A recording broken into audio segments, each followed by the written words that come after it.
দেখুন এখানে একটা কড়াই বসিয়ে দিয়েছি, একটু পাঁচফোড়ন নেবো, এক ছোট চামচের 1 চামচ পাঁচফোড়নটাকে একটু শুকনো খোলায় ভেজে নেবো, বেশি দেবো না তাহলে আবার তেতো হয়ে যাবে।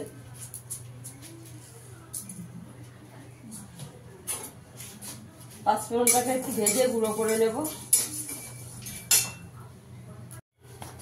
এখানে কড়াইতে তেল দিয়ে দিয়েছি, একটু নুন দিয়ে দেবো। পটলগুলোকে ভেজে নেবো একটু।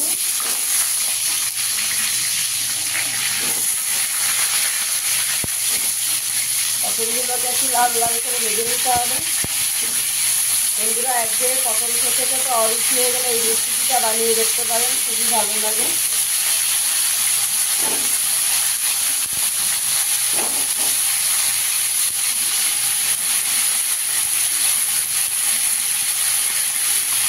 দিয়ে দেবো, পটলগুলোকে ভালো করে ভেজে নেব।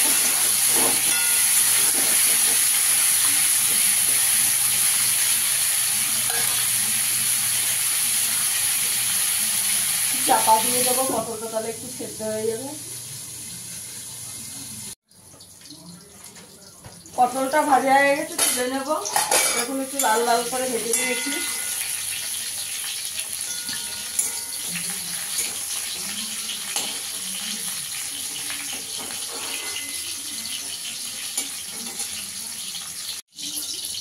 একটু কালো জিরে ফোড়ন দিয়ে দেবো।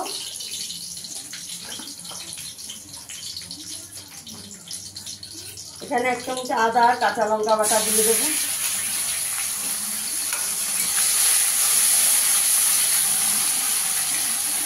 এখানে একটা টমেটো কেটে রেখেছি, দিয়ে দেবো।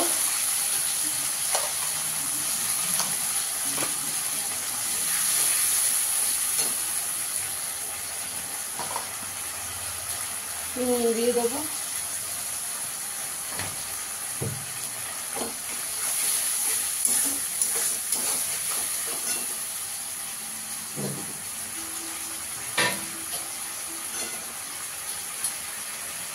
এখানে 1 চামচ জিরের গুঁড়ো দিয়ে দেবো, ছোটো চামচের 1 চামচ। 1 চামচ ধনের গুঁড়ো দেবো, কাশ্মীরি লঙ্কার গুঁড়ো দিয়ে দেবো।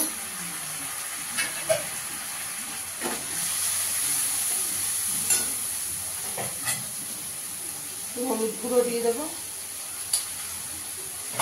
মশলাটাকে ভালো করে কষিয়ে নিতে হবে। এখানে আমি একটু এই চামচের 2 চামচ দই ফেটিয়ে রেখেছি, দইটা দিয়ে দেবো।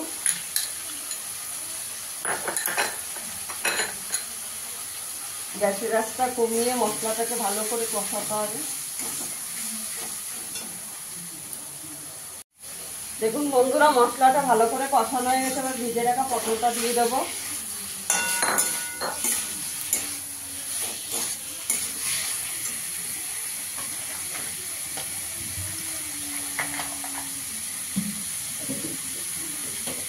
এখানে 1 চামচ চিনি দিয়ে দেবো।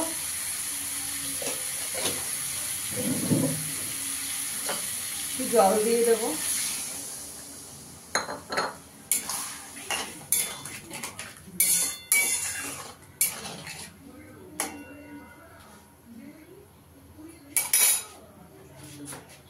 একটু 2 মিনিট ফুটিয়ে নেব।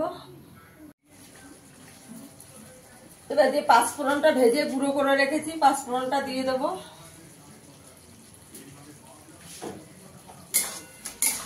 দেখুন বন্ধুরা, আমার পাঁচফোড়ন পটলটা হয়ে গেছে।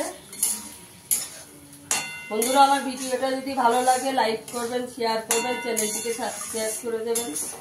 এইভাবে পটল রান্না করলে কিন্তু বন্ধুরা খুবই ভালো লাগে। একঘেয়ে পটল খেতে খেতে ভালো না লাগলে এটা ট্রাই করতে পারেন।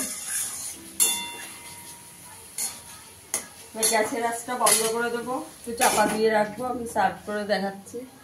দেখুন বন্ধুরা, আমার পাঁচফোড়ন পটলটা হয়ে গেছে। ফিরে আসবো নতুন কোনো ভিডিও নিয়ে। সবাই ভালো থাকবেন, সুস্থ থাকবেন, ধন্যবাদ।